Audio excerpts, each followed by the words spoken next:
Hello, I'm Harley Wizenhunt. Welcome to Henderson Television. I'm here today with former HSU student Brittany Blackerby. Thank you so much for joining us. How are you doing today? I'm good. Thank you for having me. I was actually on 4 years ago when I was Miss Henderson. Oh So it's my crazy to goodness. say like 4 years ago and now I'm back. So I'm excited to be here. Yes, I'd say you haven't aged a bit, obviously, but Oh, it's nice to have it ready on stage too. thank You must you. feel right at home I then. do. And I'm actually still getting my master's here. So still kind of a student. I mean, I really only come for class or things like this, but Right. Well, that's yeah, really impressive. thank you. Wonderful. Well, let's get right into it. Would you just start out by telling me the name of your organization and then just the general purpose behind what you do? Yeah, so I created an official 501c3 this year called Break the Silence Victim to Victory. I didn't just wake up overnight and start it. It is kind of about Of 5 years in course. the making because it's something that I've done and partnered with and had as a platform for years now. And so I just decided to create it and become official this year. Ultimately, we want to prevent child abuse. Unfortunately, it happened to me. And so you'll see that a lot with people with nonprofits or people who work with subjects like this. More than likely, it's happened to them or someone that they know. And that just kind of gives you that more power to prevent it when it's happened to you. And we also want to help survivors, those that have been through it as well. Absolutely. What's a really great thing to just turn around a bad situation and try to make the most of it instead of, letting things trail down negatively. So it sounds like you're really making a positive impact on the community. As Yeah. far as the specifics of what you do, would you list off kind of some of the services that you guys offer through the organization? Yeah, so right now we're just really getting up on our feet for the organization, and that's a lot of fundraising right now and a lot of events, Okay. raising awareness and speaking. A lot of times I go and speak to different organizations, different clubs, and spread the message, asking people to join the movement of Break the Silence. But our ultimate goal is to start a support group. So a year from now is the goal by next fall to be able to start a support group for survivors to come to. Those who have been through child abuse or some type of trauma like that and get the help that they need. And once that support group is up and going, then I can go to other places. I can come to Arkadelphia or I can go to other cities throughout the state or maybe even throughout the nation and spread the awareness of the support group. And if anyone wants to start that support group where they are, I can hand them the curriculum and they can start it too. That is absolutely wonderful. What just a truly noble goal. I mean, I can't imagine just the impacts that you've had on people's lives, Thank just you. incredibly positive, just all the Yeah. way around. You did mention some partnerships earlier. I was going to ask, are there any specific organizations that we might know of that you do partner with regularly? Yeah, so with it being about 5 years in the making, I've had a lot of experience and gained a lot of knowledge about different organizations, especially other nonprofits, since I discovered them before I decided to start one on my own. And I actually, as an undergrad here at Henderson, interned at the Percy and Donna Malone Child Safety Center, which is right here in Clark County. Wow. I love child safety centers just because that is a place where a child can go to and get all of the services that they need right there. Because a lot of times when a child reports that they've been abused, then they may have to go to get medical exams at a hospital and go to counseling somewhere and go to the police station and do all of these different things. And they're really just reliving that trauma over and over again.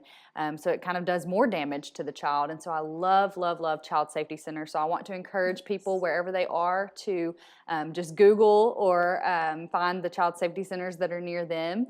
And then nationally, I really like Safe Horizon. There's a lot of counseling services nationally too. So I just love working with others also so that we can learn from one another and that I can build my nonprofit from learning from them as well. That's all so wonderful. Again, just such a good positive message. I'm going to ask you a little bit more about that. We're going to take a quick break. So again, I'm Harley Wizenhunt. This is Brittany Blackerby, and we'll be right back. Domestic violence isn't always obvious. Many people question whether or not what they're going through really is domestic violence. Any behavior of your spouse or of a household member that scares you, limits what you can and cannot do, and mentally or physically harms you is domestic violence.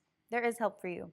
Call the 24-hour domestic abuse hotline, 1-800-799-SAFE or 7233 to talk to someone today. Si tú sufres de la violencia doméstica, hay ayuda para ti. Llame al National Domestic Abuse Hotline para hablar con alguien hoy. Welcome back, guys. So let's just get right back into what we were talking about a moment ago. Yeah. I was wondering about some specific events that you host, or if there's anything upcoming that people could participate in soon. Yeah, so we actually started a thing called Wear Blue Day. April is Child Abuse Awareness Month, yes, and wearing the color blue. Yes. So we definitely want to prevent child abuse and talk about it all year long, but especially with April being that extra month of extra awareness that we can do, we wanted to have a Wear Blue Day in April. So every year, next year will be our 5th annual year to do it. We have a Wear Blue Day because that's something that people can participate no matter where you're at. We ask people to upload on social media, of course, do it at their work, at their home, wherever they are. If there's a group of people wearing blue, more than likely someone's going to ask, why is everyone wearing blue? And that gets the conversation started, which is the whole reason behind this of breaking that silence. Why are you wearing blue? Because of Break the Silence. Well, what is Break the Silence? An organization, and you just start the conversation right there, and you just see so many people get helped from such a simple act. And then next month we have our biggest event yet, I think, for people to be able to come to and spend the day. It's called Victim to Victory, and a few years ago, Craig Strickland, the leader of Backroad Anthem, went on a duck hunt and unfortunately didn't make it back from the duck hunt. He was killed tragically, and he had a wife at the time. And so she's actually going to be our speaker, and she's going to be able to share her testimony of losing her husband and how you really move from that victim mindset to being victorious over what has happened to you. Would you say that that last part is one of the messages or the alma mater maybe of your organization? Absolutely, because I feel like we all fall victim to something, maybe what's happened in our past, our traumas, or even our current circumstances. And so it's so easy to feel like, oh, I'm a victim to that, and I have to, I'm ashamed, and I have to, that's my identity, I live by that. And so we really want to teach people, no, you can be victorious and learn that you're a survivor, not a victim. You are an overcomer. And so just to somewhat make this more relevant to people who maybe they feel like they can't participate because they're not victims of domestic abuse, it's really just a positive message of like general positivity and bettering yourself in your whole mindset, and as well as standing with those victims.